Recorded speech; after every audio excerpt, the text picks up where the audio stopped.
Right now, there's so much arguments about Orthodox people being in the army, not being in the army. For you, ending up in the Israeli army, how did you end up there? I was a good boy, but for some reason, I really struggled learning. Part of what made me want to join the IDF was not running away. I want to make a difference. There was a lot of opposition to it.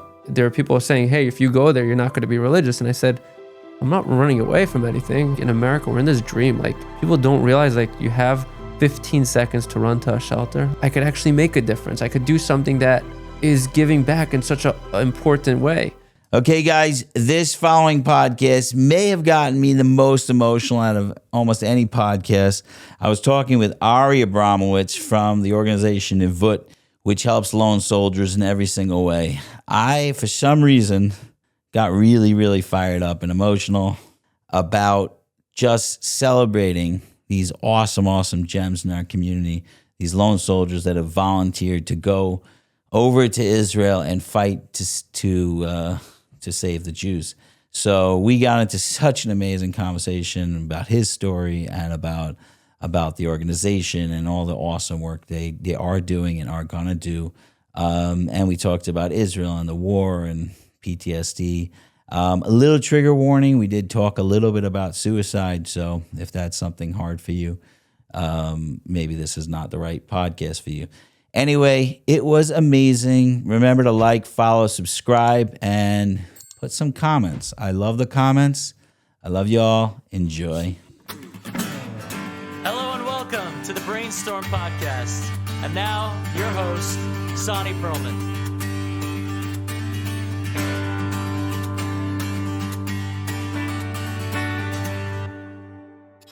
We're live. Ari Abramowitz. I am very excited. I've been chasing you for a long time. Yeah. Just because I've been dying to have this conversation. I don't want it to get to your head. No worries. But no, just because of scheduling.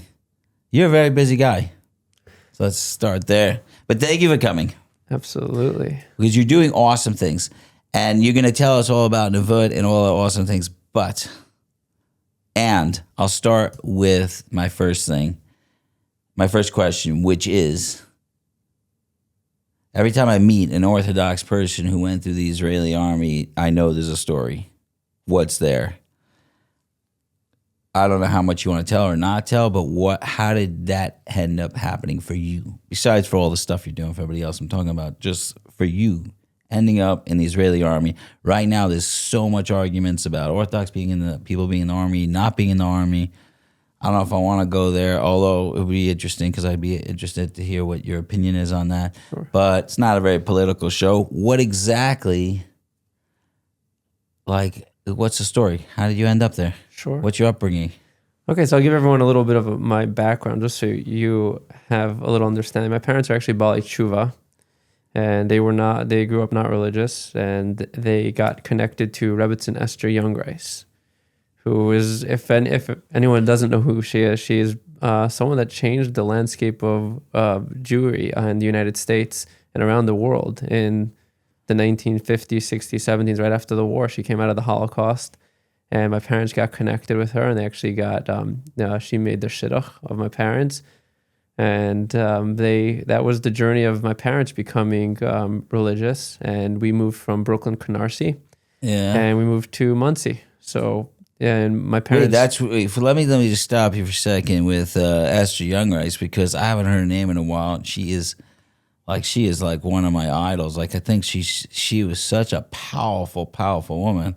I one time went into a store and found, I don't know if I bought it or not, but I found an old record of hers, probably from the 60s, making one of these lectures that she made. A record on like vinyl. I don't know if I ever had it. Anyway, she's an amazing woman. Amazing, amazing woman. I don't think I've ever met anybody who says they started their religious journey with her. I know she made a huge influence, but they became religious through her. Can you just tell me how that worked with the setting them up? Like, they both were at her lectures? Like, what? Yeah, they would go to her classes that she would have. She would have Torah classes, and actually how they became engaged was Rebbetzin Esther had a class, and she said, I want to just, she knew my parents, she made that connection with them, and she said, I wanted to tell everyone that, Jay and Devorah are getting engaged, and they looked at each other like, okay, guess that's it. We're getting engaged. So it was, obviously divine providence, but that was Rebbetzin and Esther Youngreis. So She proposed for them. yeah, it was a unique way back then how to do it. That's hilarious. Oh, wow. Okay, so they became religious. They started in Brooklyn and moved to Muncie? They moved to Muncie, correct. And actually that was their journey for them of they weren't Chabad at the time, and they actually started becoming connected more to Chabad.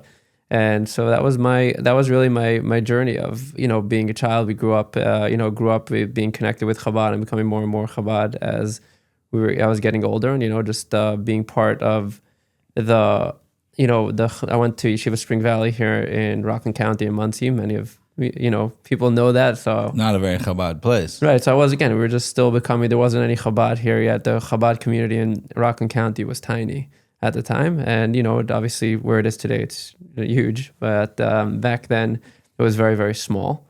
And that point was I went to the Yeshiva Spring Valley. And then actually at that point I went to a Chabad high school. And one of the things that was so interesting with my story was I really struggled learning.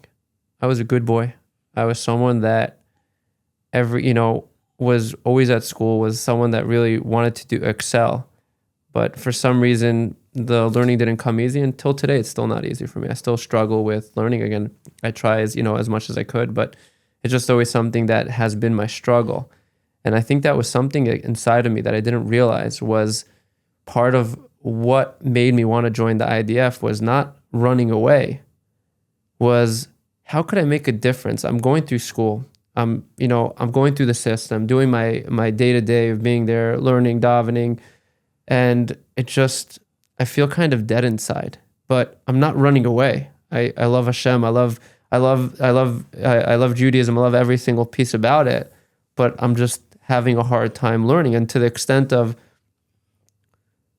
I wrote on my Gemaras. If anyone looks at my Gemaras from my childhood, line after line has in pencil all the translations of all the words. I would just go and write all the translations of each word. And I don't know why, I had a struggle of it going in my head, but I would do that. I would sit there in school every day, just be able to do that and just be there. I wasn't trying to run away. And I think that's what was something that was so powerful for me that I looked back at. And this was only something I recognized years later. It wasn't something I said at 17, 18 years old of like, hey, I just this is the reason why I want to go. There was a lot of other reasons. And it was actually very interesting at the time, just so you get this, there was a lot of opposition to it from different people. Opposition to what? Me going. As an Orthodox Jewish person and someone even Chabad, no one did that. So all of a sudden there are people saying, hey, if you go there, you're not going to be religious. And I said, I'm not running away from anything. I'm going there because I want to be able to help out. I want to make a difference. And in 2008, I was actually in yeshiva in Israel for a year. And during that time, I was by Sderot, which back then there was no Iron Dome. So you would have the 15 seconds from Tzeva Adom when you would hear the rockets. Now, again, as an American, my Hebrew wasn't great. And I heard what was right before candle lighting. And growing up here in Muncie, you have the sirens that go off from the fire department 15 minutes before Shabbos. All of a sudden, I hear loudspeakers all over, Tzeva Adom, Tzeva Adom. I had no idea what that was because I didn't understand what it meant. I was like, okay, it's like right before Shabbos. And I saw right across the street, I saw two people running with sitters in their hand. And I'm like, oh, they're running to shul. Because right across the street from them, there was this young couple that was pushing a stroller. And they were just casually going across. So I was like, okay, they're probably running. And that's what it's saying. It's like something to do with Shabbos or something else like that. And then literally within 15 seconds, you heard a massive explosion. I was like, okay, that's a rocket. And, you saw some people running to go to shelter. Some people were just like, we're just going to live life as it is. And then we had 11 rockets over that Shabbos in Sderot. And that was something I was went to yeshiva in Sderot? I went to yeshiva in Cholon in Israel. And that's next to Tel Aviv. And that in itself was a crazy story. Like, we weren't allowed to go to Sderot. And we told our principal that, we're going to relatives. And because they asked where you're going, I said, we're going to relatives on our off Shabbos. And we actually went to the Chabad Shliach there. We asked him if we can come, me and my classmates. And then it was actually fascinating. Right before the end of Shabbos, there was Shal Shudah. So me and my friends, we started walking around the town, just being able to experience Derot. And it was a quiet Shabbos after the first initial rockets that happened right before Shabbos started. And right as we were walking around, all of a sudden there's a bunch more Tseva Adoms, and there were a bunch more rockets, and one had a direct hit on a house. And we ran into the shelters. Like every bus stop was a shelter, was a bomb shelter. So we ran to the shelter and we came out and we saw this one house had a huge hole in the roof. And like the police were there, fire department, the army came, and they came out after and said no one was inside and everyone's safe, like no one was killed. And the neighbors come out and they're crying and they're like, what's going on? We're like, you know, the person that lives here is an older man, and he literally left right before Shabbat to go to the neighboring town for a bar mitzvah. Otherwise he would have been killed. And wow. It was so crazy at that point, like to realize like this is what they're dealing with here in Israel. Like in America, we're in this dream. Like people don't realize like you have 15 seconds to run to a shelter. Like it's not normal. And that was something that on a practical level, it made me want to really be able to go to the IDF. And wait, do you have like a particular time where you decided I want to go to the IDF? Was that part of it, or that's a highlight? no, so it was during that year. It was like during that year and the year before when I was in yeshiva, I was like where could I be able to find more, more meaning and purpose, be able to do something where I could push myself to my limits. And it was, that was the idea. It was like, hey, maybe I can go to the IDF. It was even thoughts of going to the U.S. military. Like, how could I be able to give myself, like in a way of like doing something with my hands and my body? Like I love working out, I love pushing myself. And, in yeshiva, I'm just struggling. Right. Well, it's so interesting that you say it that way, because I, as I get older, realize, I believe, I must have said it a million times, but I believe less and less in the idea of running away. I find that everybody is running towards. I don't really see too much actual running away. We're not feeling something is not meaningful inside us, and we're going to find that meaning. Sometimes it's a very unhealthy meaning. Sometimes you're chasing a false god, but you're chasing a God. You're going towards meaning. So I like the way you're saying. It's like I'm not running away. I'm running towards something. This, what I'm doing is not meaningful enough. I need to do more meaning. That's what you're saying. I need to do something where I can come out at the end of the day and be able to feel like, wow, I made a difference. And and again, just giving everyone an understanding of this. In the Chabad world, one of the things that they do a lot of times, even when you're a teenager, is you go out, you always see these boys, the Bachrim, asking people, are you Jewish? Did you put on tefillin? We did Hanukkah parades. We've done so many different things to be able to like make an impact on the world around us. And actually, interesting enough, we did 20 years ago. We had in Rockland County, we had the first Hanukkah parade of 55 cars with menorahs on the top of them. And Rabbi Eli Schlinger, who was just killed last week, he was a mentor in the yeshiva. We call it a shliach. And he was part of that vision of in Monsey we should have for 55 years since the Lubavitcher Rebbe took leadership in 1951, was that it should be that we should do 55 cars and menorahs. So for weeks before, we were putting together menorahs from scratch with wood and painting them, putting electric to them, making them that they could fit on the cars. And then we had 55 cars at the first year, and it's grown ever since. And this was him and his group of friends together put this together. He was from Monsey, or No, he was just there for the year for yeshiva as an older mentor for the boys. I was 16 at the time. I was in 11th grade. Were you close with him? I had a connection with everyone. I wasn't like superly close. We worked, he was one of the older boys that would help anyone need help with things. He would learn to take everyone out, So that was the connection of like the Hanukkah for me was something that was so big because he worked on that also. That was a big piece for him and for all of them that they put together this. And that was what I did. Like that was my meaning and purpose before Hanukkah, for weeks before in yeshiva when I was struggling, was like, hey, I'm doing all the hands-on things. I was building the menorah. So he was involved with that. This was their project that I was very involved with. Wow. So even from a very young age, you were the hands-on guy. Like you felt much more connected to doing things than like sitting and studying and learning. Is that what you're saying? 100%. Even, and I always say about this, like I love playing sports. I love being able to run, get out my energy, and whether it's playing baseball, being able to go play football, basketball. Like this was it was something so exciting for me to be able to do every time there was a recess. Like, hey, how can I get out there? And it was positive. It was doing something positive even though I wasn't trying to run to something that was unhealthy. I was like, hey, where could we go do something constructive? And in the sports part, it was such a meaningful thing for me because there's healthy competition out there. There's a way you could feel like you just had a good sweat, you had a good time together, you built this teamwork, this connection with each other.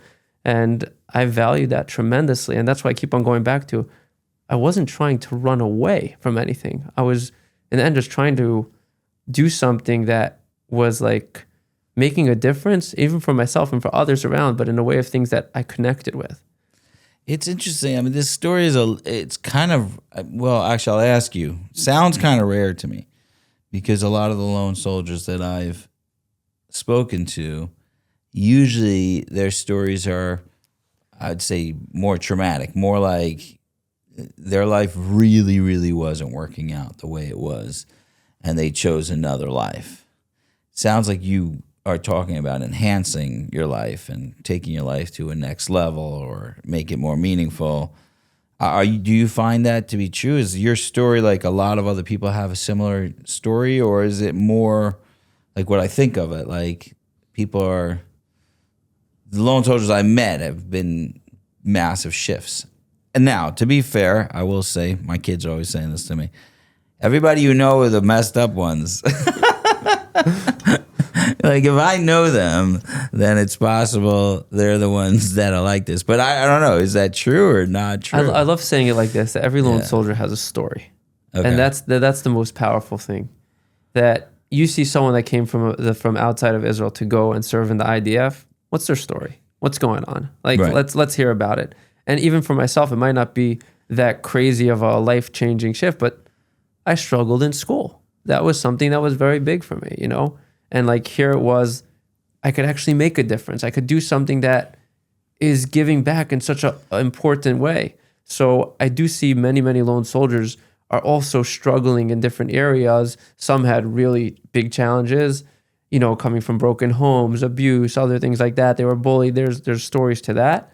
And then you have others that are just like, it's not working for me, the system. Whatever school system they're in or how it was. And they're like, hey, this is a way that I could be able to succeed. And I deal with that every day in the day-to-day world, but that is uncovering what everyone's story is. And then when you do that, you're able to actually help them because it guides them into a path that could really help them be able to succeed. Right. And that's important. This ad is for the women listening to this podcast. This company is called Wig Guru. It's wig-guru.com. They have the most innovative ways to deal with one of the worst issues of wigs, which is slipping back and it looking not in place. Women have a big issue with, not noticing when everybody could tell that it's a wig because it's slipping back. The amount of innovative products that Wig Guru have is phenomenal. They are customer-based. Many, many customers are reaching out and saying, could you make this product in this different way? And, I like this part, but I don't like this part. There are many, many different types of wig grips, including the trademarked and copyright pending Grip-A-Fix, original Grip-A-Fix, and as well as her wig glue, which is water-soluble and is taking the internet by storm. So go over there, put in the code Brainstorm, and you will get 10% off. It is wig-guru.com. Yeah, well, I think I keep hearing on the news or whatever, the social media. I don't know if I actually watch any news anymore, but let's say social media. The huge argument over, I didn't know if I would go there, but over whether Orthodox people should be in the army or not in the army. And I think it's a cultural thing. I don't really know all the ins and outs, but one of their biggest arguments is people lose their religion there, and I doubt. I have my own thoughts, but let me ask you: is that claim a valid claim? So I actually have a very interesting view on this whole army piece because it's brought up a lot, and we have parents that are very concerned about it. And the reality that I say is, if someone's looking to run away, it's a great place to run away. And that is the most real thing to say. I was in Netzach Yehuda, which is the Nachal, it's the religious unit, and the amount of people that were not religious after wasn't because of the army. It had nothing to do with the army. They gave us 3 minyanim a day. You could daven 3 times a day. You could have all the the most highest standards of kashrut there, and there was no females there, and people were still becoming not religious or weren't religious, and I realized then at that point, I said, it's not about the army. It has nothing to do with it. It's the first time they could actually get away. And now they're using that as a thing of saying, okay, I'm able to go and now do what I want to do. Now I'm 18, 19, 20, 21 years old, and now I'm free. And so that's really when this whole thing comes about, is what's the person trying to do? Are they trying to get away from something? And even the whole argument, and again, not getting into the politics of it, because I'm not into the politics. I really don't care of like the whole concept of should the Orthodox go or not go.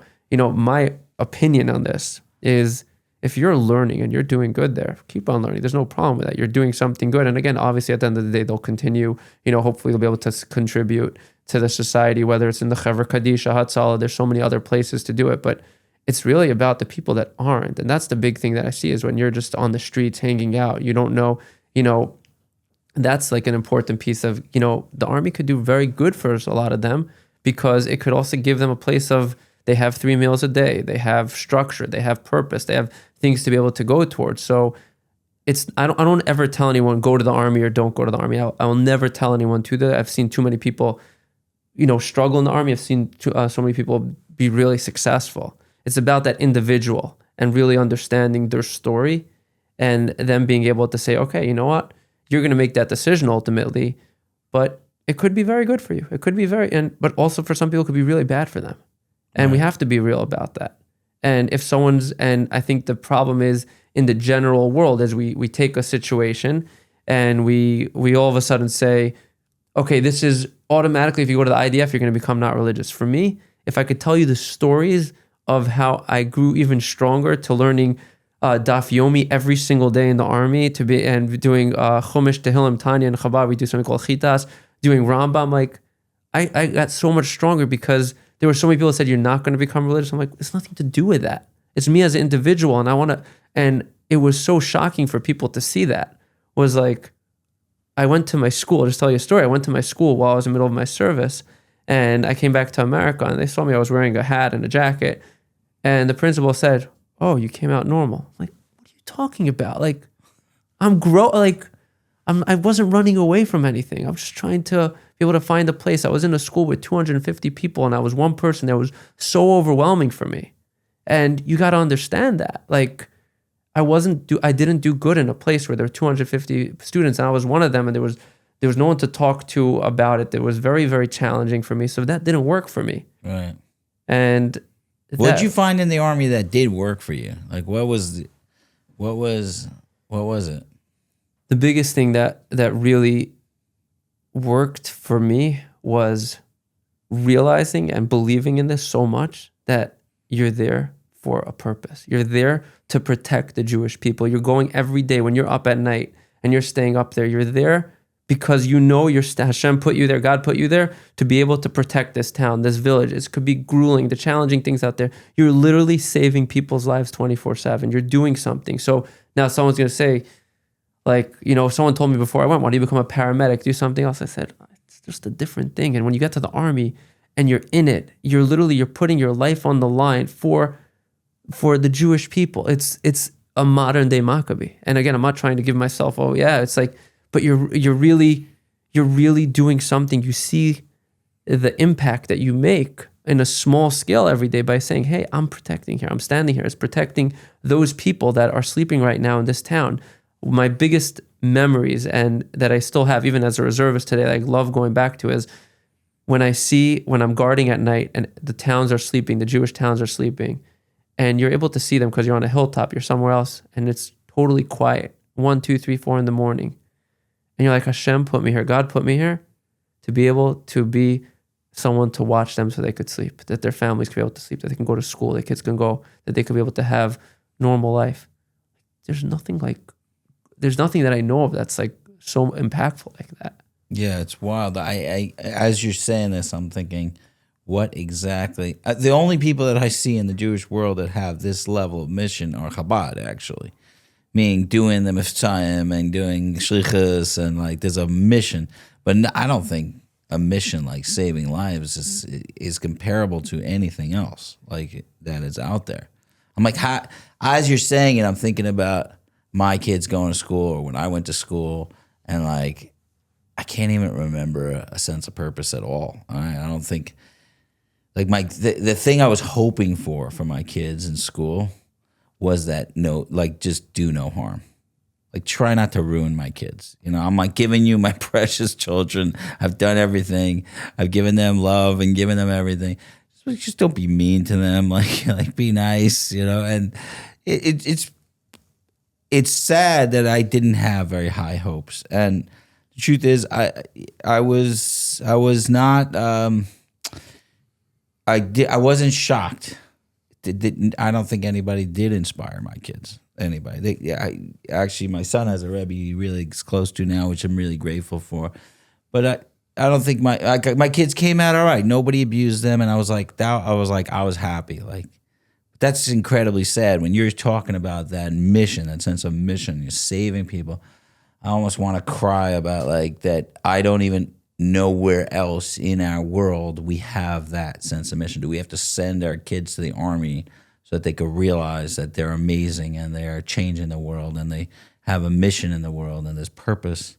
I don't know. I don't mean to get doom and gloom, but I'm thinking, I'm like, where else? The way you're describing it, like Chabad has it a little. I don't know if I'm right or wrong, but Chabad has it a little bit. I'm going to Hawaii and opening a house in the middle of nowhere because I have a purpose.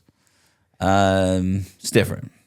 I'll tell you like this, just so you know, we could be able to be real about this. The reason why so many are going now to the army, if you look at the amount of people in our own community that we know that are going, is really that there is that lack of meaning and purpose in today's day and age. We have so much challenges with being on our phones all the time, social media, other things. You're trying to always be something else, and you can't get that from, hey, I'm going to be in a 9 to 5. I'm going to be doing that. It should be okay. Like, it's very challenging. So then, you know, we find what can we do that's meaningful and purposeful? And when all of a sudden there's an opportunity to really do something and make such a difference, people are jumping at it. The youth are jumping at that because it's really a way to be able to feel connected. In today's day and age, more than anything, in 2020, going into 2026, 2025, 2026, the biggest thing that people need is connection. That's the biggest piece that people don't have, and they're struggling for that and just trying to find a spark somewhere.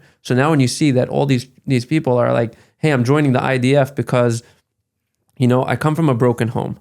So what am I doing? I'm at a broken home. My parents are divorced, and there's nothing for me to do here. You know what? Let me go to the army. Like, maybe there's something good out there. Another kid was bullied, so they have no friends. They're struggling in high school. And I had this call with a parent, and I spoke to them, and they're like, my child should get married already. They're 22 years old. And I'm like, can we go back to the history? Like, what's the history? What are they dealing with? Like, well, in high school, they didn't have any friends. So they left high school, and I want them to work. And I said, they go to seminary as a girl. And she's like, no, I just wanted her to work.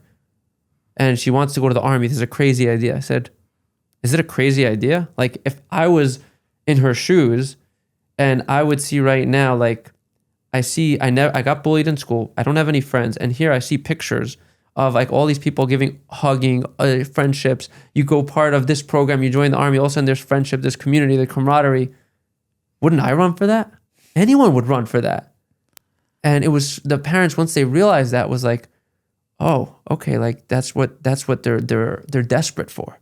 People are desperate for this type of thing. And I had a call with someone recently, and they're like, what I want more than anything is a community.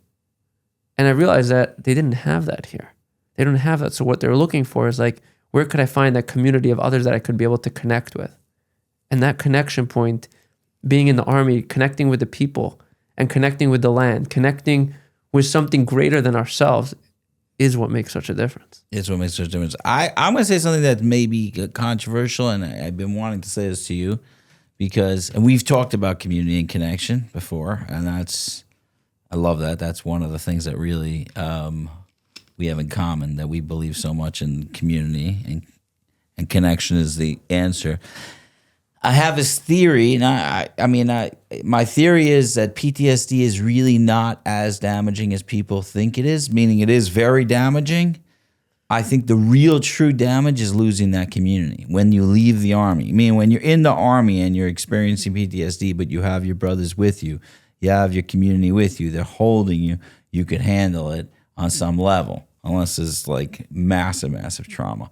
But I find when people leave, and that's where let's get into your work a little bit, when people leave and they lose that sense of community, that's when the trauma takes over.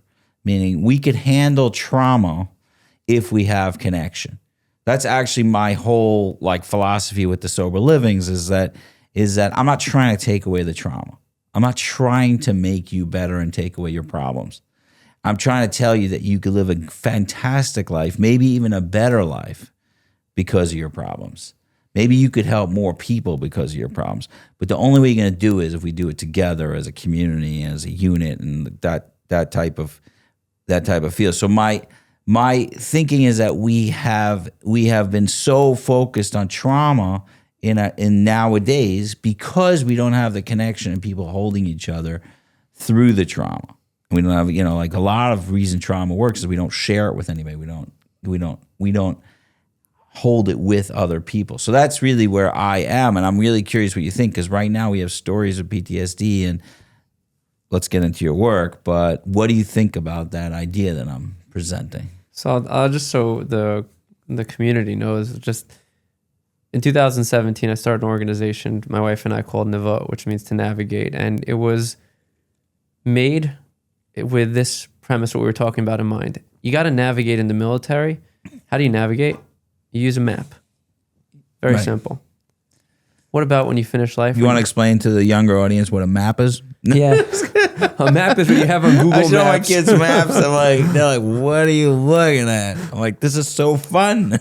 And then I go. Yeah, so even with Google Maps, you click the button that navigates. So that's what Nevut is. It gets you from point A to point B.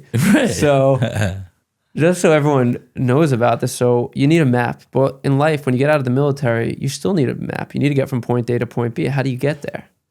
And the trick is you need a map. What type of map? What does MAP stand for? Meaning and purpose. So if we're able... I think I have an applause button on this.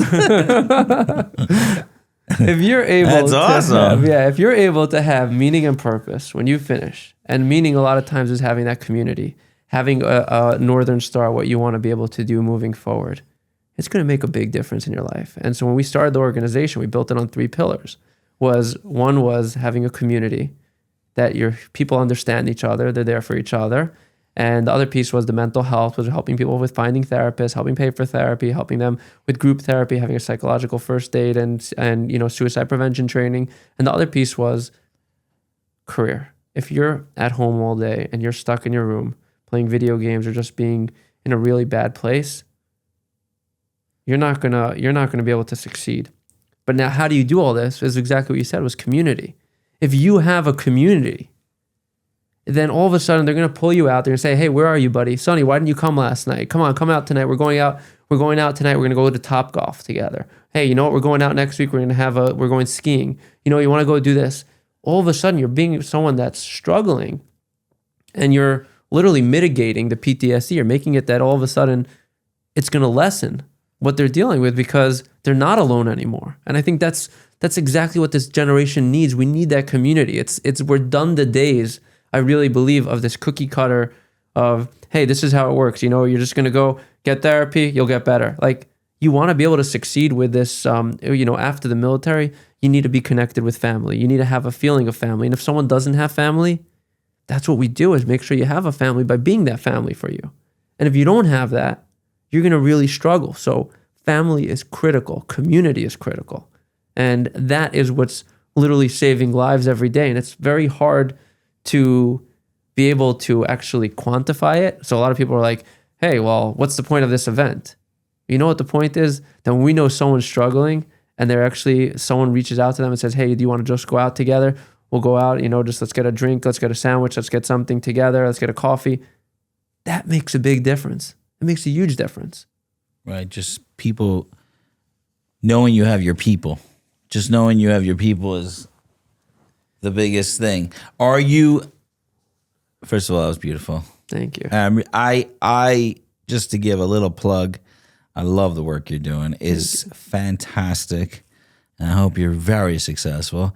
And as a lot of the work that I see is done in the 12 steps and stuff, is like I almost feel bad for people who didn't have to go through the suffering so that they could get that beautiful community at the end. Because there's so many people just living their lives well, and they miss out. Like I say, you should be so lucky that you're an addict to get a community that's together. It's not your people, but I'm saying with my people to have. I mean, when you walk into like the sober living, you come to visit me, but like it's just love and hugs and holding, and like everybody's there for each other. Like, can you imagine if that was happening? Like you have to be screwed up to get that. But I think that the people that are very, very lucky in your organization that they get to be part of this awesome community. But let's talk about the depressing stuff for a second. Are you seeing? Like they talk about suicidality, and are you seeing a lot of this stuff in your work? Yeah, unfortunately, that is something that is coming. There's a lot of ideation. That's another thing. It's not necessarily someone's doing it. Again, we did unfortunately have suicides in the lone soldier community. That's been very challenging in general. And I bring this up for people to recognize this. It might not come out today, next year, 2 years, 3 years. Like we have people struggling from Tzuk Eitan, which was a 2014 Gaza war. And in September 2023, so that's almost 10 years later, they were suicidal. And that transition, it didn't go away for 10 years.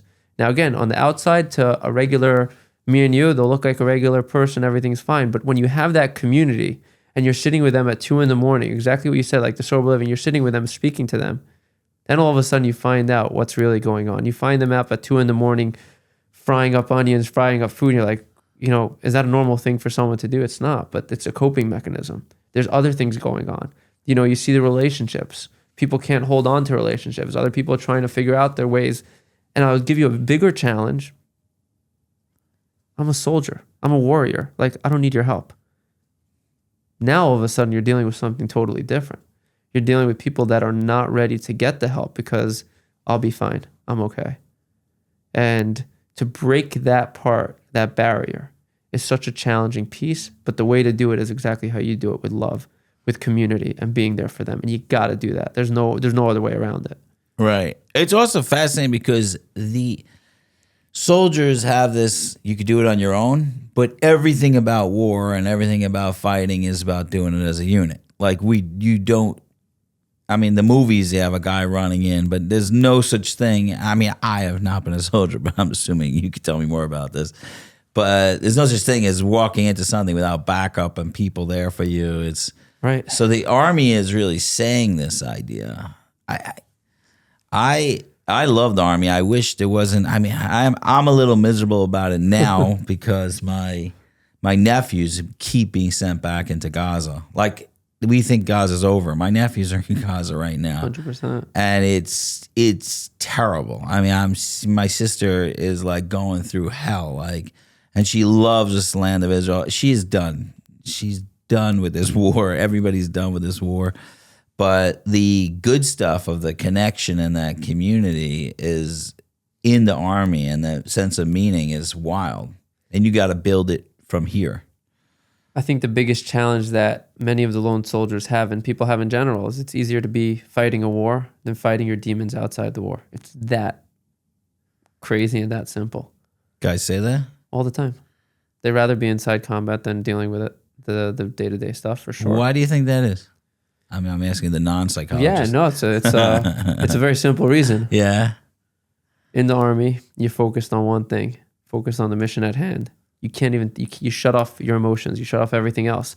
Got a mission, got to know what I got to do. I got to focus my zone of where we call it in Hebrew, the gimel as a soldier, gvul gezra, where I'm focused on is here to here. We have to make sure there's no terrorists crossing over here. We have a mission right now. It's this house, this area, that's it. I'm not worried about what's going on right now in Syria, Lebanon, Gaza. I can't be worried about everything. That's too much for me. So I have to focus on what I'm focused on. I have my meals 3 times a day. I have camaraderie. I have other teammates around me. And that's important. And when you have that, it's like, okay, I can't think about everything else. It's just next thing, I'm up the whole night doing missions. Okay, I get back even for a little bit, take a quick cat nap, get my gear ready, have some food, and then back out at it. So you don't have time to think or process. I always talk about like how we threw out the baby with the bathwater on like in the old days. I think one of the reasons people weren't having this mental health crisis of today is that everybody kind of lived in survival mode in the past. At least 99% of the people. There was some royalty that got to be messed up. But everybody else, I mean, besides for your regular, psychosis and, like regular stuff, people were living somewhat adaptive lives. They lived. So we don't have, when you're describing that, I'm thinking about the old days, like, I got to make food so my kids don't starve. Like, I don't really have that much. If you talk to old timers, like, they don't really think about their emotions so much because they're in the middle of like a war zone. There's something good to that. And I actually, in the 12 steps, I see that a lot. Like, it's like when a guy calls me, he's like, I'm dealing with some emotions with my wife and this and that. And all I'm saying to them is like, are you focusing on your recovery? And they're like, what? I'm like, are you focusing on your self-development that the 12 steps is offering you? Is that what you're focusing on now? No, I'm focusing on all that. Focus on the self-development. The other stuff will kind of start falling into place. I'm gonna share with you something cool about this that you mentioned from the old time. There's a study that was done, just craziness. Look at the World War II veterans. Did they suffer as much? Again, there were some people that obviously have stories that's traumatic, but it wasn't talked about. They had 2 months on a ship to get back to the States. So they're with their friends processing everything, all their loss of things. They're processing for 2 months together. And Vietnam was a different world. And Iraq, Afghanistan, totally different world. For myself in this war, the craziest piece was, we're in Lebanon, and I put down my equipment at 3 p.m. and 3 p.m. I put it down. I go straight, I go with my car rental, go back to Ben Gurion Airport, and we're all the way up north. So we get down to, this is 8 months ago, and we get down to Ben Gurion Airport, return my car rental, and then I have a check-in flight at midnight, the Newark flight, I think it's midnight or 1 a.m. I arrive in Newark at 5:30 a.m. 7:30, I'm taking my kids to school. It's overwhelming. And like the whole entire like regular Rockland County, everyone's just like, okay, hi, how are you guys? And I'm like, yeah, hey, how's everything? Like my guys are still in there. Like the war's still going on. Like I'm not done. My head's there. Like it doesn't make any sense. And like everyone's still processing. They have the days. They have time that they'll get off a little bit. Everyone understands it. Here, I'm just like, no one gets me. No one gets it. Like it's weird. So I mean, that's why you need your brothers, to like connect. Could you tell me about what's going on over there, like right now? I mean, you were just at war. I mean, I don't know how many times you went back. I went 3. You went back 3 times already. How is it right now? It's a challenging question for me, and I'll put it this way. This war has been anything but a regular war in the sense of I've been a reservist since 2015. So I've been a reservist for a long time. Just everyone knows my history. And I live here in America. So I would go back and forth to the reserves. And again, literally, it's protecting the Jewish people. You're there, you're there just helping people out, making that difference. And it's so powerful. And then October 7th comes and the organization gets bombarded with thousands of calls from people you never heard of before. And they called me back and I said, I need to be able to be here for a few more weeks because they need me here. Like what we're doing, helping lone soldiers and their families, spouses, parents, like no one's doing that here in America. This is what we do. And, I talked about always the battle after the war. And, I went to Israel. I went there, like 4 weeks after the war started, after Like I went one time to visit all our lone soldiers that we sent back, made sure they were okay, visited them on the bases, and then went back there to serve, and then came back to the States. Then we got called again in February. And so I went back in February 2024. And then right after we finished our time there in the North, I went back to the States, and then they all of a sudden said, oh, we're going to, all of a sudden they called us back immediately and said, we're going into Gaza. And I'm like, I can't do this. First of all, the organization needs me, but I can't go back and forth all the time. Like it's a big challenge for me, especially with the flights, with everything. I have a family. I'm married with 4 kids, at the time. And it was like, it was a lot going on. So I said, I'm not going to go back when they're going to Gaza, and I'm not going to go in for that. I can't. And then the war with Lebanon happened when they went into Lebanon after the pager attack.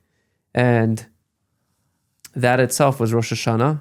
And that's when we did our first event with the living room and with the Madrigos, which was phenomenal. And then I said to my officer, I said, I want to come right after. We had a big program for the lone soldiers for Rosh Hashanah. And then after that, on Simchas Torah, we have a nice one for the lone soldiers that, they could just feel they have that family and community here. And I said, I'll come back after that. And so on 2024 Simchas Torah, I get the news that one of the soldiers says to me, are you in this unit? I said, yeah. He's like, there were 4 guys that were killed.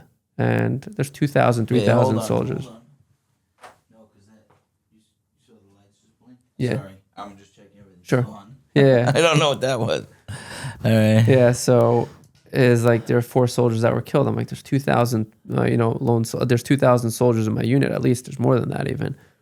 So he just shows me a picture, and I'm like, no, like that can't be. That's my teammates of 20 of us, 21 of us. Like 4 of them were killed, and it says 6 are injured. And that was like, honestly, like that was the most challenging like piece, I would say, was like, you're here, you weren't even there. I have no idea what's going on. Like I'm clueless. I'm in America, and it was also still, it was a 3-day holiday. So it was Thursday, Friday, and Shabbat. And so I can't break Shabbat or anything like that because it's not relevant for me to find out. So I missed the funerals, missed everything, no idea what the injuries were like. And we're a team of 20, so I didn't even know who to call. My commander from Brooklyn was killed. He's the one that usually tells me to come back. So, I was supposed to be coming back the week later, and they were all killed in, Lebanon, and the others were injured. So the biggest challenge for me was like, there were no flights then also. There was no way to get into Israel. So I was like, I can't even go there. And I'm not like, all of a sudden I'm this outsider that's really an insider, if that makes sense. And you kind of had to like mourn by yourself, if that's what it was. And, the lone soldiers, every lone soldier in the organization reached out to me. And they said, are you okay? And I said, yeah, I'm fine. I'll get through. And again, I go to therapy every week anyways. But it was like, one of the soldiers said, no, I don't care what you're saying. You're okay. I'm taking you out. Took me out to play pool. And I was like, wow, like that's what I deal with everyone else. So like, Ari, you're one of us at the end of the day. And I'm like, you're right. And it was such a impactful time for me, because to see what I give to others and be able to be on the receiving end of that was incredible. Like to be able to see what was built and others being able to do that. But I'll say like this whole war didn't end. It just went. Like, this past year has been a very, very challenging year. Just being able to, be here in America. And again, I have a mission and a job, and, as an organization, this is 24/7. And, you see your team, the people are recovering, getting together, and you want to be able to be there, but you can't just fly out there. You have a responsibility. And that was like, I don't know if you call it like, it was a different trauma than anyone else could understand that. And a lot of lone soldiers are dealing with that from this war, that they're far away. Like they were there, or their friends were killed, and they're here in America, and like, oh, you weren't there then, so like it doesn't affect you. And it's like, no, there's secondary trauma. There's like other traumas that you feel. And like, I've been broken through this year. It was a very challenging year. And then I went back. Wow. We got called again to go back up north in February 2025. And my wife was 8 months pregnant. And I'm like, and I said, like, I just got to be there to be able to process this with my guys that were there. And half my team was gone. So it was just the other 10. And I went there, and I had to leave after a few weeks because my wife was literally due a few days later. And so my wife is the trooper in this. But, you know, that this kind of thing was like, okay, you think it's over, and like it's, you know, you go back out there. And then just a few 2 months ago, we were called back out again to go back down into Gaza. And this is after the ceasefire already. And like I knew for the organization, like this is such a critical time right now. And I need to be able to, you know, be here for them while it is. So they literally just finished last week, and I wasn't able to be there for this part. And so that's where I'm like, how does this war feel to me? It's not over. They're all there, and I'm like, I'm here also, and I'm not there, and I'm going to go back. And like, it's this whole war for me is it's not over. And for my wife as well, that's here in America, it's not over for her. We'll be called back again, you know. And it's like, okay, when am I going to go? When am I not? The spouses in this war, the biggest heroes out there. I can't say that enough. How many spouses that whoever hears this to know that they're the biggest tzidkaniyot, the most righteous woman out there. Like, there's no question. Like, the soldiers, you know, will be okay. But the wives, like, they can't get through to the husbands. They can't get through to them. They can't speak to them. They don't know what's happening. That's way harder. And doing everything on their own, paying the bills on their own. And, you know, that's as an organization. We work on that to be able to help them and give them the support and resources. Is there a spousal support stuff? Yeah. So that's a big piece of spousal support. But this war took a big toll on the spouses.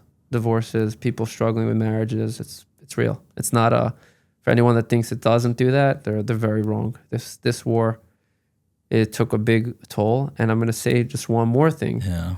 Those lone soldiers, people should know this. People that didn't go back. A lot of times people are like, you didn't go back. Those soldiers are hurting so much because that's what they're trained to do. We're all trained in this.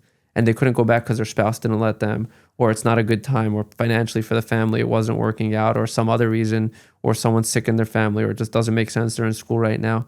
They're broken and they're here. And they didn't go. And now all of a sudden people are like, you're like, oh, you weren't there? Okay. Like, and they make a joke. People don't realize like this is our identity. And now all of a sudden it's like you're a nothing, and people also throw it out there. It's like the insensitivity of people has really, like, that's been a big struggle to see that day by day. Wow. Is there, I don't want to go too deep. Maybe it's up to you, but is there the feeling of like, you know, like losing your friends and you're not there, like the feeling of wanting to go back and be there? Is that like maybe I could have done something to stop it type of guilt, or just how could I possibly miss being there with my people? Like, could you explain what that means exactly? So it's actually interesting on my part. Like, I know people have asked me this question multiple times. Like, do you feel like like exactly what you said with that question, do I feel like I would have been able to do something? No, like I know like I wasn't meant to. It's the guilt of just not being able to be there and really even know what went on exactly. Like, it's all, you're so close but so far. So it's that's the challenging part. So I'll never connect with my own guys that I was part of. I'll never connect with them on that piece. So I'm almost like an outsider, but that's what I'm saying, like an outsider but an insider. So like the people that were there at that incident, they all went on a trip for 12 days to South Africa, and they just failed to heal. Again, I wasn't invited to it, and I'm not expecting to go there. I wasn't there by that, but it's like that kind of thing is like, okay, you're an outsider. Like, what are you part of? Like, you weren't there. You don't know the experience of it. And I'm like, you know, what am I supposed to say? And that's like, that's another, like, that's the hard part. So it's like, I don't think I would have made a difference of being there or not. It was, unfortunately, there were terrorists that, they found a massive warehouse in Lebanon that was filled with a tremendous amount of equipment to use against Israel. And then my commander said we have to spread out to protect the area.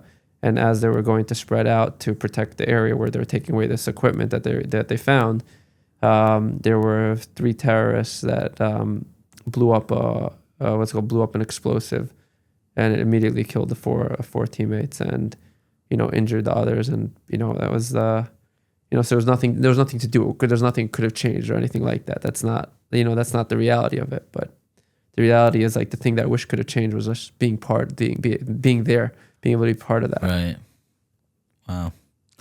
I never really even thought of that being the trauma. Like, I'm really glad you're saying it, because the trauma is that you're not there. And that's specific to lone soldiers. Even Israelis, they're there in Israel, close by enough. You guys are really separated from your family. That's really. Whew. And I think it's even harder for the spouses because, there's someone right now that knows going, he just got called and he's going now from here in the United States. He got called for 2 months right now, and his wife is going to be here alone. And, the war fever's over. So, like, does anyone even really care? So it's like, what's she going through? She doesn't, and they don't know anything. Like, for a woman, they don't know what the army is. They weren't there. So what does it mean for them? It means soldiers, they hear a soldier was killed or something like that. Like, what does that mean? And I'll tell you a crazy story. There was a lone soldier that was in Gaza, and his wife's here in the States. And one morning at 6 a.m, she gets a phone call, hears mumbling and stuff like that, and hears shooting. She freaks out. She doesn't speak Hebrew, doesn't know what's being said. She thinks her husband's kidnapped. And she's trying to speak and scream at him. She goes at 6 a.m, starts banging on the neighbor's door to try to get him to translate what's being said. And there's nothing. She tried calling back, nothing. And they reached out to the organization, and through a bunch of different connections was able to get through to him. And what happened was his phone pocket dialed. Hey. And the trauma that the wife went through. And she has no idea. Like, he's just there, they're probably shooting. There's other things going on. Like, and that's the challenging part. Like, this is this is gonna affect for many, many years the impact and it's gonna be here because the spouses have no one to connect with except for that community that we built. But they're still gonna deal with a lot of it. Is my husband gonna go back tomorrow? Is also something gonna flare up again and he's gonna be gone? And that's why I'm saying, like, this war is not over. It's such a crazy war because I actually think of it more of like the Vietnam War, where everybody stopped believing in it at some point. Like, I don't think it's that bad like Vietnam. Like, why are we there in the first place? We all know that we have to fight. But I know from at least observing my sister, it's like when October 7th happened, everybody knew we have to do something. And they did something. And as a matter of fact, they were angry, like, you're not doing enough fast enough, which is probably still true. And there was a real sense of mission. And now it's like, now they're being called genociders. Like, it's all, I wasn't around for Vietnam War, obviously, right. Although I am older than you think I am because I'm older than my brother. Before the podcast, so everybody who knows me and Dr. Akiva Perlman, they always think he's older, and I am older.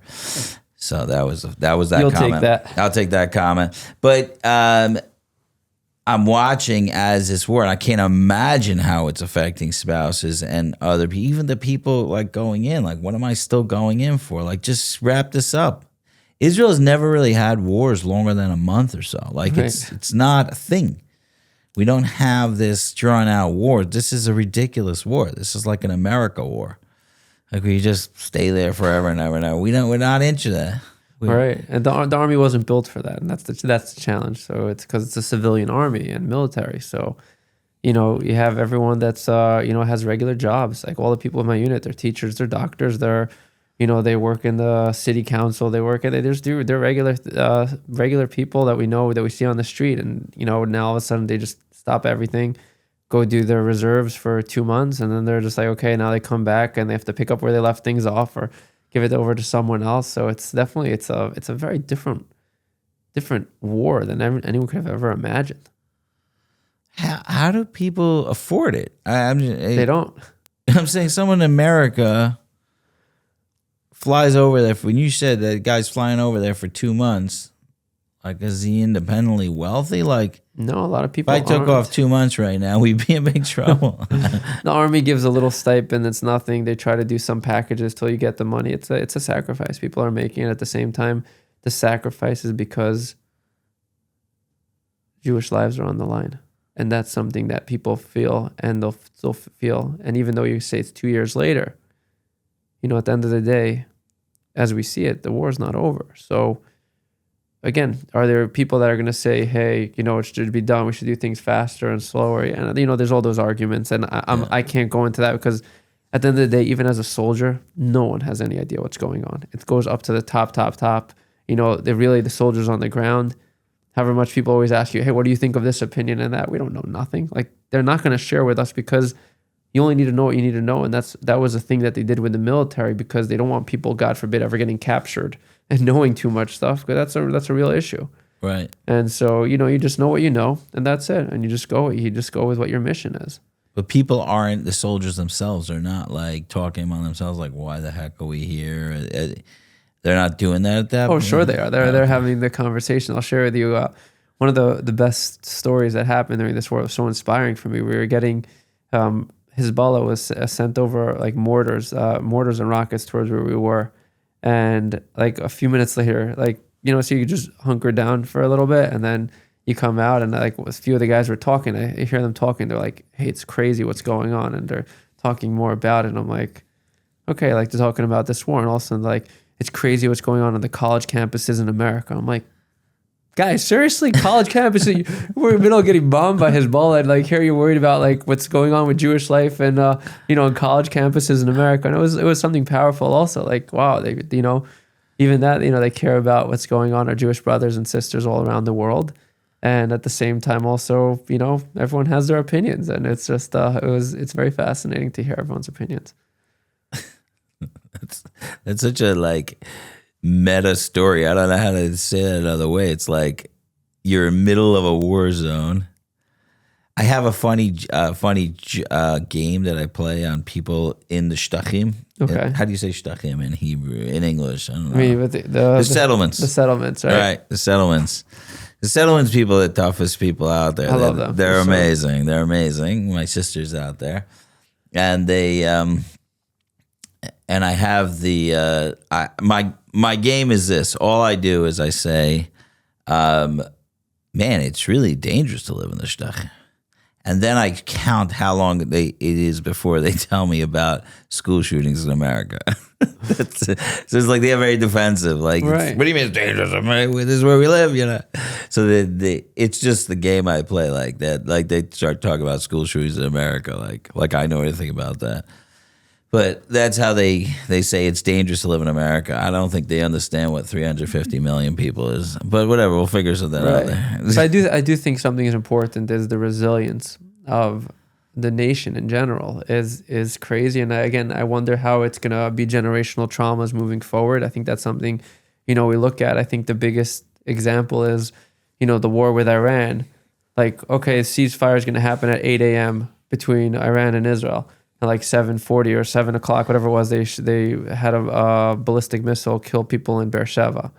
And it's like, okay, 8 o'clock, over, ceasefire, and everyone just walks and does their day like nothing happened. And you're like, what in the world is going on here? Like, it's not normal. Like, it doesn't make sense. Like, that happened in America, the place would be shut down for 2 months. Like, it just doesn't, it's just, the Israeli piece inside of it is like, okay, we just got to move forward. We're not going to slow down. We got to just be able to live life. But I do know underlying, it definitely has an effect. And you see that over here. And especially when there's that disconnect, when no one understands what you've been through. And I think parents, a lot of times of lone soldiers, have that struggle. And people in the community, they see someone like, hey, why don't you get a job already? And, you know, they start saying, why don't you do this? Why don't you do that? They don't realize that the transition for soldiers is really challenging.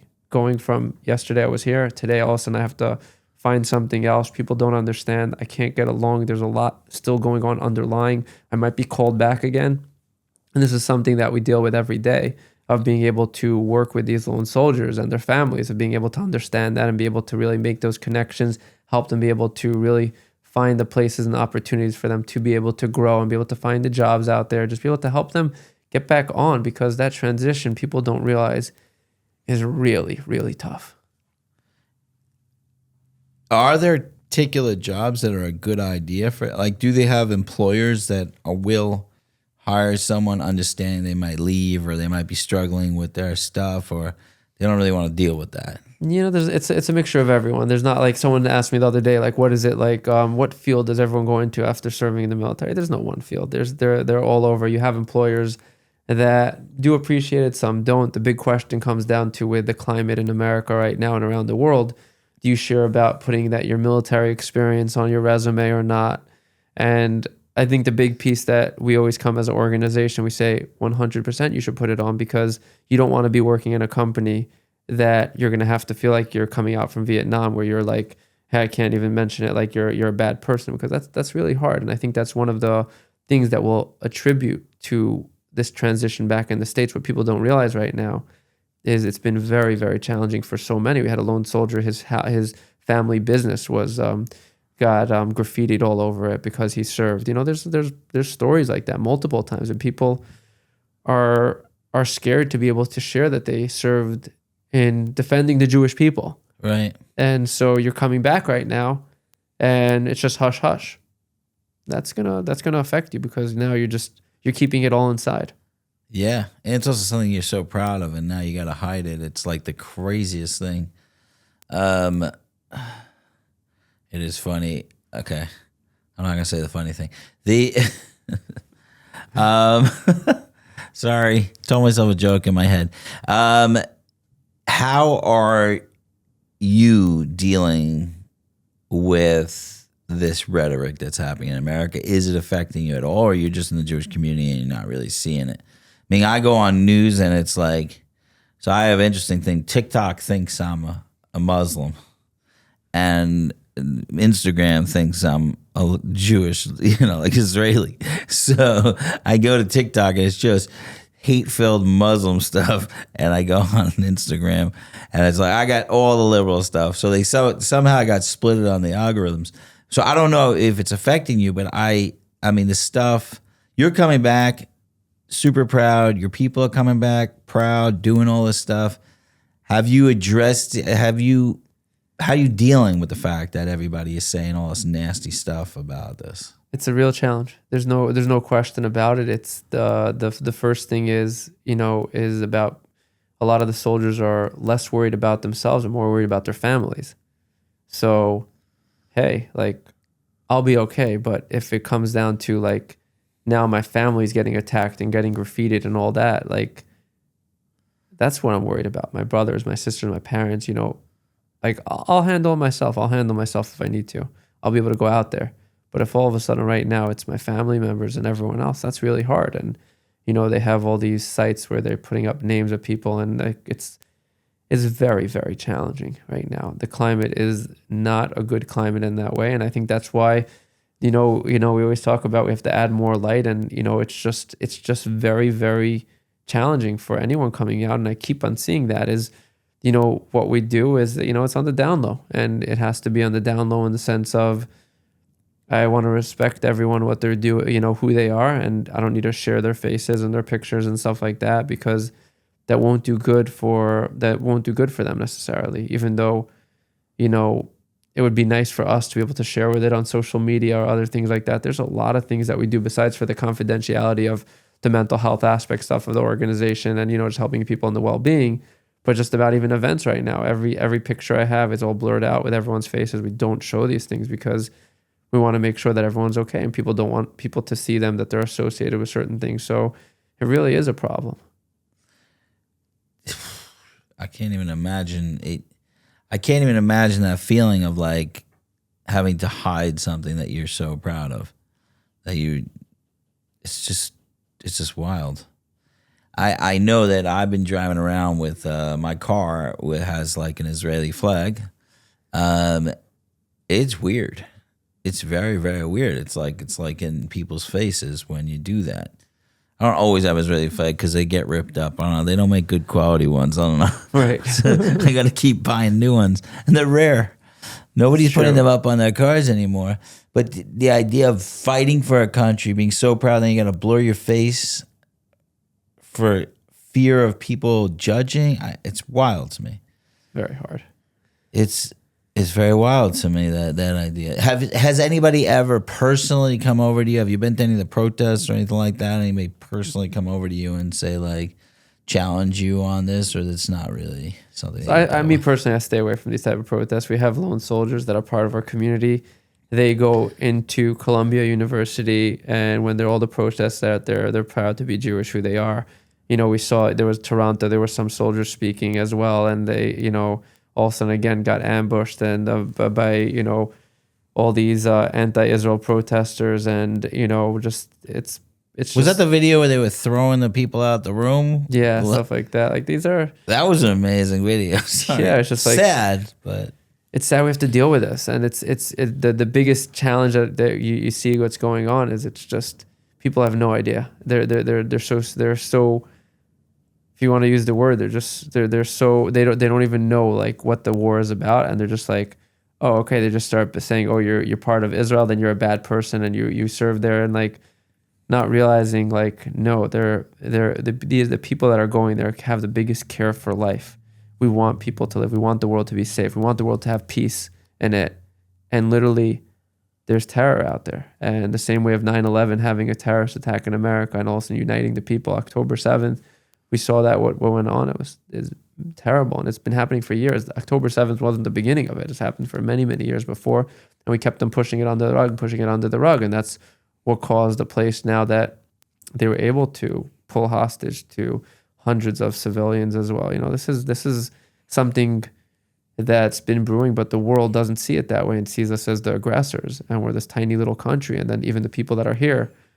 If you know who they are, they're people that all we came for was like, hey, how could I make a difference? How could I be able to protect people that are all of a sudden just trying to live peacefully, and all of a sudden someone comes and stabs them from behind, or does ramming attack. People don't get that. And now we're the aggressors. it's absolutely insane. This is a question I had for you, is because you were running Nevut before October 7th and then running out Nevut after October 7th. Like, particularly in this issue where before October 7th, there were people anti-Israel. Nothing like this. I've never seen anything like this in my life. I don't know if Israel ever experienced this amount of like hatred from the West. I don't think they've gotten this much. Maybe at a different point, but I don't remember. Has Nevut, your challenges in Nevut, changed since October 7th? As a difference, what's the difference between before and after? So the biggest challenge that we've had from when the war started was our first slogan that we came out with, where Nevut's here for the battle after the war. Like, let's not forget about what the effect this war is going to have on everyone. And that is such a critical piece because, again, we can go make barbecues on bases. We could be able to go give gear, which are all critical. And I appreciated everyone that did those things. But, you're only a soldier for a certain amount of time. And don't forget about the spouse that's there. Don't forget about when they're coming home. Because the second you take off that uniform, I look like a regular civilian like everyone else. And everyone just walks right by you. I always said I wanted to do the A-B split testing, you have on these things. Have one person, walking down the street wearing a uniform, seeing how many people go over, say Toda Rabah to him, say thank you so much for all that you've done, and you're a hero and all that. Take that same person, take it off and walk the same string. No one will look at him. Yeah, nothing. So, but that's literally what it's like. It's literally like that. And so 1 second you are something, 1 second you're not. And I think that's what this war has shown was, first of all, the sheer volume, not only of lone soldiers and soldiers in general serving, but people that finished their service 5 years ago, 10 years ago, 15 years ago, 20 years ago, all of a sudden dropped and they went back to Israel now. So the numbers that we were dealing with before were like, okay, this guy finished 5 years ago, he settled down, he's good, like, as even part of an organization, like, again, he can give back to the community. Hey guys, like, I need to go back right now. What should I do about this? Who do I speak to for this? I need to go there. And you're like, the numbers just jump back up because now all of a sudden you're dealing with so many more people going back into service. And that was what made such a big difference of October 7th was it woke up all the people that were sleeping. I mean, sleeping in the sense of that they were just like, okay, I finished 5-10 years ago. And they're like, no, I'm not done. I have to be able to help defend the Jewish people. That's what I trained for. And that's what I'm here for. And even more than that, when we were in our service in regular, we call it when I drafted in 2009, 2010, and they said, your service right now is not about, you're here right now. Obviously, we're on missions. We have to do a lot of things, counterterrorism. And the biggest piece that my officer said was, it's about when there's a war that's going to happen. This is all training for a war. This is all for to be ready for a war. And you see that. That's really what it is. And everyone going back there was just showing like, hey, when Israel needs us, when the Jewish people need us, we're going to stop whatever it is to go there and be there for them. What I'm saying is that then they're coming home, the experience.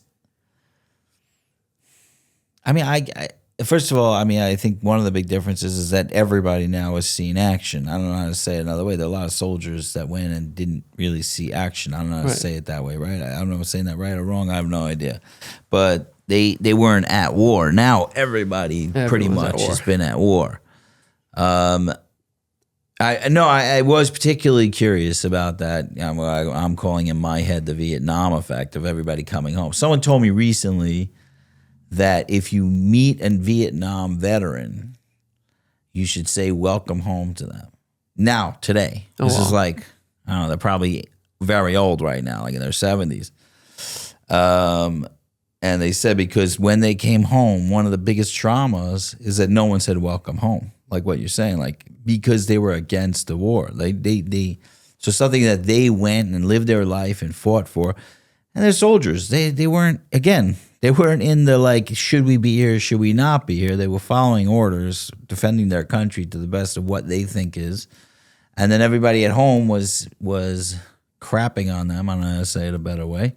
And no one said welcome home. So like what you're saying. So I'm like, that's what I'm like worried about with the new generation of soldiers coming back, especially coming back to America. Because in Israel, it's still like they know what they're defending.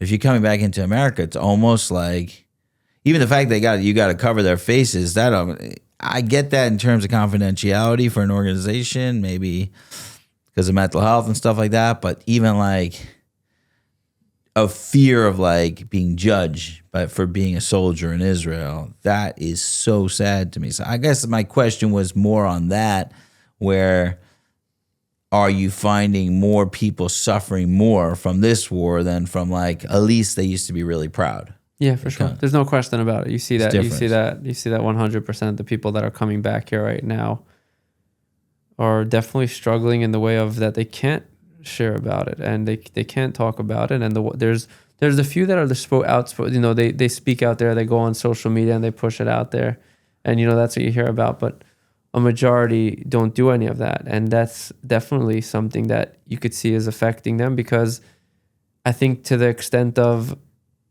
they have no welcome home, like you said. There's no wow, welcome back here. And you know, that's something that we create in the organization and continue to do, is having the events, the meetups, the community, is just making sure that they could feel welcome back. But the big challenge that you have as well is it's not over, so everyone keeps on going back. Right. So it's like, welcome home. Well, I'm actually going back. I was just called up again. I was okay. I'm going back in 2 months from now. I was called again here. So you know, it's not over, and I think that's the real thing we have to recognize. And I think one thing that I'm going to put on the community, if you know of someone that was a lone soldier, give them a call, reach out to them. Do they need a job? Do they need help with something? They could have been out of the army for 5 months right now, or a year now, 2 years. Why don't you reach out to the wife and say, does she need any help with Shabbos? And you could say, what does that have to do with that? Well, you know what? Maybe for her, just knowing that someone cares is what makes such a difference, because it's not done for her. Right. Even though her husband's home and she's home, it doesn't mean that the war's over for them. And that little piece of showing that connection point is what will make a difference and will save lives. Wow. I'm actually, my thinking is, as a civilian doing my own thing in the world, I don't think about this much, this whole topic. And I'm wondering, I don't know, maybe you do it already, but the organization, does it put together a way that we could celebrate the lone soldiers? I know you're doing a lot of stuff between each other, but is there a way that we can make a massive dinner once in a while where each community celebrates the people in the community that are here? Like, I'm thinking of the welcome home thing. I know this is what I do. I start thinking how to fix somebody else's organizations. I'm sorry. No, you're good. But is there a way that we as people could show that we actually really appreciate what they don't have to hide their head in shame? We are really excited about them. And there are thousands and thousands of people ready to do that. Besides it being a great fundraising opportunity, I'm just saying, is there a way to do that, to celebrate, give out awards or something? Is there? Yeah, so I'll tell you there's two things. one is on a smaller level, one's on a bigger level. Mm-hmm. I love the idea of, first of all, other people being lamplighters out there. Like you look at a candle for a second, we just came out from Hanukkah, and you say, hey, you have one candle, the shamash. You could put 1,000,000 wicks to it, and the candle won't extinguish. The flame won't extinguish. And every person out there in the community that wants to be able to help, you could be that lamplighter. You could be that one that says, hey, you know what? My family would love to take out, we know of a lone soldier. We'd love to take them out for a dinner. We're going to a restaurant next week. We'd love to take you out there. We're going somewhere. Would you guys want to come? But just be able to do it on a smaller level. And again, if you don't know someone, but you're doing something nice, and you want to be able to invite them, give them a special experience. Again, I think that's going to make a big difference.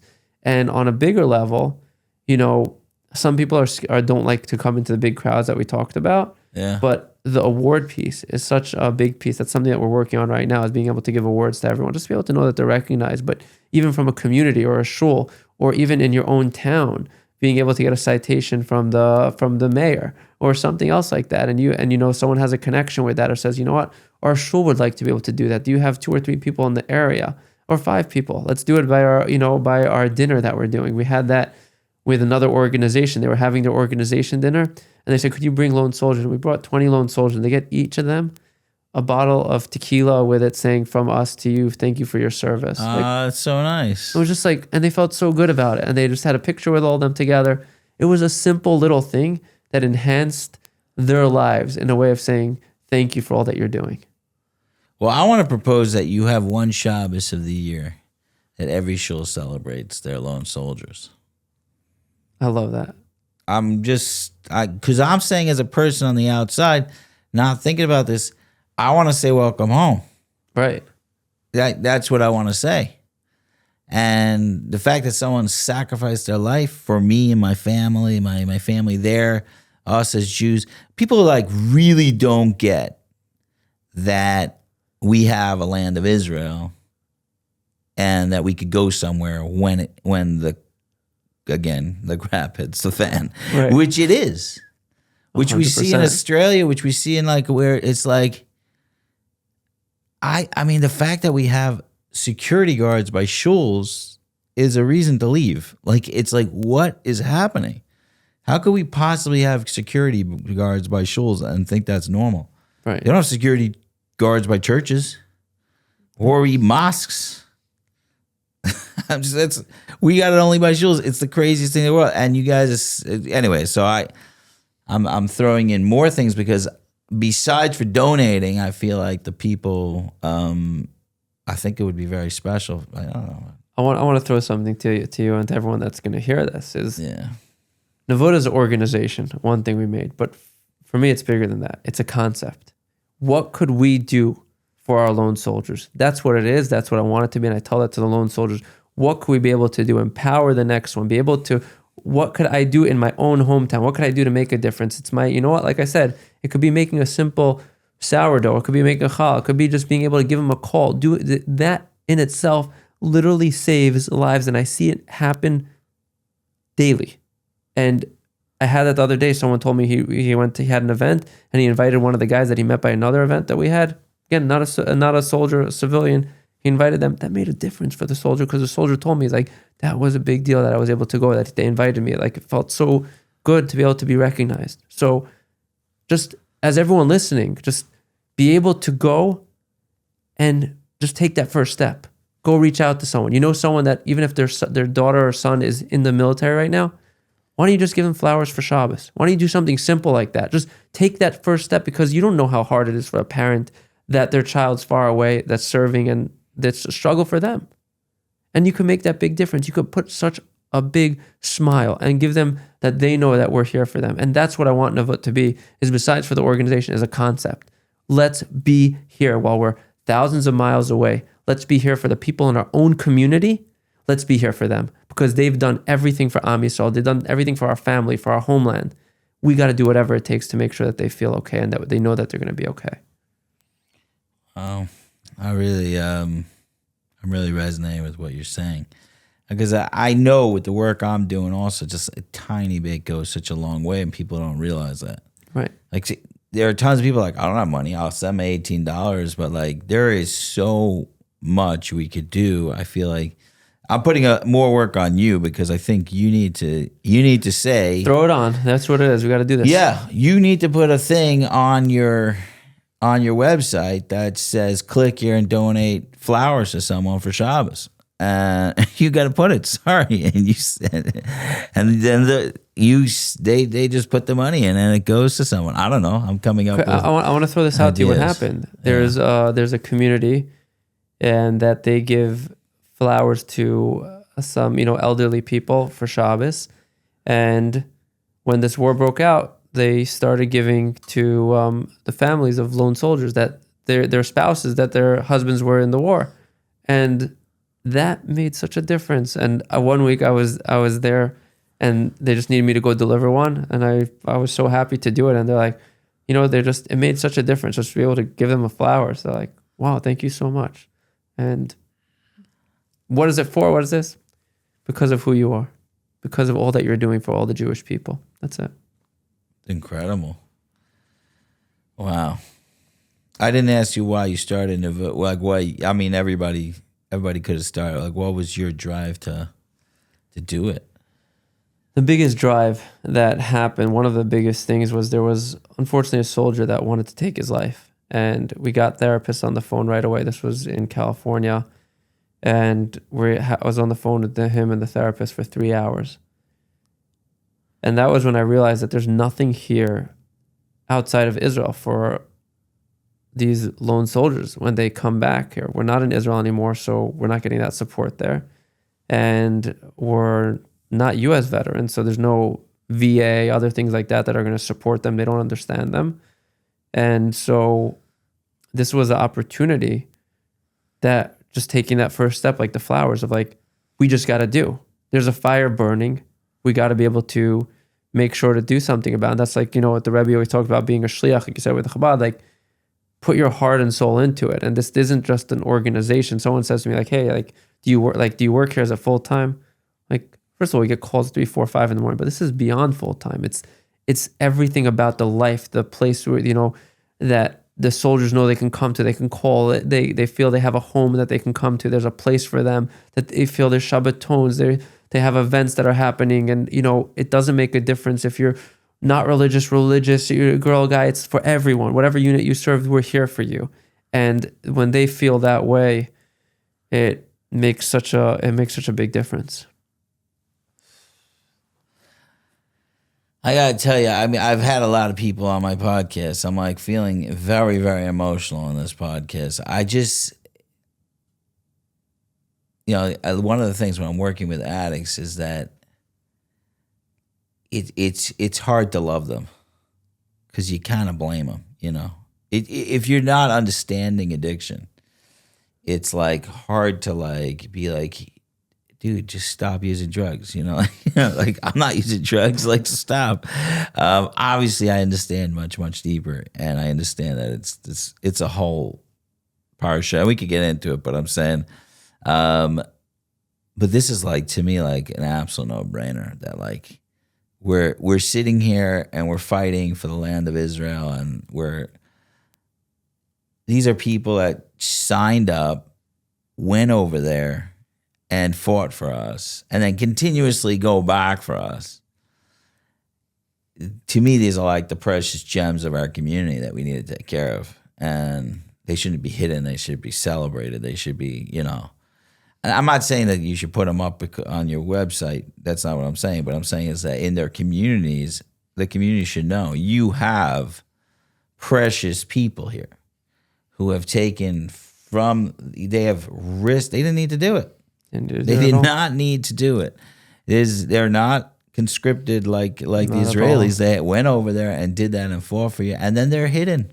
So I don't know. So to me, it's like there's nothing about this that's not saying, I just want to love these guys and like just make something special. I know you mentioned it in passing with the Madrigos thing, but that was really nice. They have a Shabbaton. Madrigos makes a Shabbaton with the living room, and our village is there, and we have all these other organizations coming together. It's this beautiful Shabbaton, and they had you guys there. And I feel like you should be on every Shabbaton. I don't mean to say like, okay, let's have our lone soldiers, bring them along. 100%. That's what I think. Anyway, you're doing awesome stuff. I'm really glad that I kept harassing you to come on the podcast. Let me ask you the rooftop question. Sure. I know what we're up to. Oh, wow. So the rooftop question that I've said before is, I don't know if you ever made it to the end of my podcast, but you're on the rooftop yelling something to the world, and we're all listening. What do you want to yell to the world? Very simple. Let us be able to empower every lone soldier that's there, their families, be able to give them the ability to be able to succeed. Do whatever it takes. We just said that before. Let's do that right now. You see someone there, you know who they are. Don't hesitate. Pick up a phone, give them a call, reach out to them, help them with a job, help them with just being there for them. Go out with them. Make a difference in every one of their lives. These are the modern day Maccabees. These are the people that have dropped everything, their spouses, the parents. And if we do that, we're going to save so many lives. That's pretty dead on. I like it. Not much more to say on that. Get involved. Let's go. Not much more to say. Okay. Now I still have more questions, but I wanted to make sure I got that. Have you lost people? I mean, I'm talking after the war, like from suicide and have you lost people? Or we've had people in very bad places, and I said this to someone the other day. You know, people are going to ask, like, well, someone asked, like, could you give us the numbers of the suicides from the lone soldiers? And I said, you know what, I really could say proudly, like, there's a lot of soldiers that are alive because there's an organization, there's a family and a community. And I'm not saying it lightly, because we've had crazy calls. We've had crazy situations, and they're alive, all those people. And I don't think that would have happened if there wasn't an organization around. So the Minister of Defense in Israel, they haven't given to us yet, but we're obviously trying to get them on board with us. But when they heard about the organization, they said, you know what we love about you guys? That you guys are mitigating PTSD. You guys are preventing it. And that's the reality of it. Is that's what we're doing, is we're saving lives every day by just giving them a place, a community, the support, the resources, a job, those pieces, that's critical. I always said it's very, very hard to kill yourself when you're being loved. It's I don't know. That's powerful. Yeah, that's I've seen that. I tell you something crazy. My wife believes in jinxing things, but I've gotten a lot, like I actually just got invited recently to like come and speak about suicide and at this thing, and I have a lot of experience with a lot of things. And I said, I don't have any experience with suicide. I have a lot of experience with suicide prevention and dealing with it and dealing with people with major ideations and attempts. But in my 27, 28 years, whatever I'm doing this, I've never been close to someone who intentionally killed themselves. And I'm not saying I knew of a lot of cases, but the people that were in the middle of being loved, and they knew they could call and they could reach out, and it usually keeps them alive. And I don't. This is not science, and I got lucky. I feel like I got lucky. I've dealt with like people who have killed themselves that other people were dealing with, who were like talking to me about it, but never have I dealt with it. So to me, that my only explanation is that we run organizations that are surrounding these people with love. And my experience with suicide, I'm going to put a trigger warning before this podcast, actually, I think, is that they first isolate themselves completely before they do it. 100%. Like they cut everybody out of their life so that they try not to hurt anybody. Right. They want to cut everybody out of their life, get to a place where it's like the safest place. And if you don't allow that, it's much, much harder to do it. So that's why I'm like, I don't know if I could stop you, but I'm going to make it as hard as possible. You're going to wake up to a phone call and someone's going to say they love you, and and that's gonna help. And then 5 people, and then we're gonna get together and we're gonna go bowling. We're gonna do all that stuff. Yeah. We unfortunately we did lose a soldier a few years ago before the war, and that was one of the hardest things. We were able to they tried committing suicide, and then we were able to help him get into a good place after that. But again, that isolation, trying to get him out of it, and again, our organization's not based in one area. It's around the United States. We deal with people around internationally as well, and the hardest part is when there's, you can't just be there every single day and every single second, or they're not answering you. And, having those calls, it's brutal, because then all of a sudden it came to the one day of like, that you heard them take their life. And it's so challenging, because you're like, I wish I could have done more. And, people always say that, but that as an organization, I look back at it like, what could we have done more?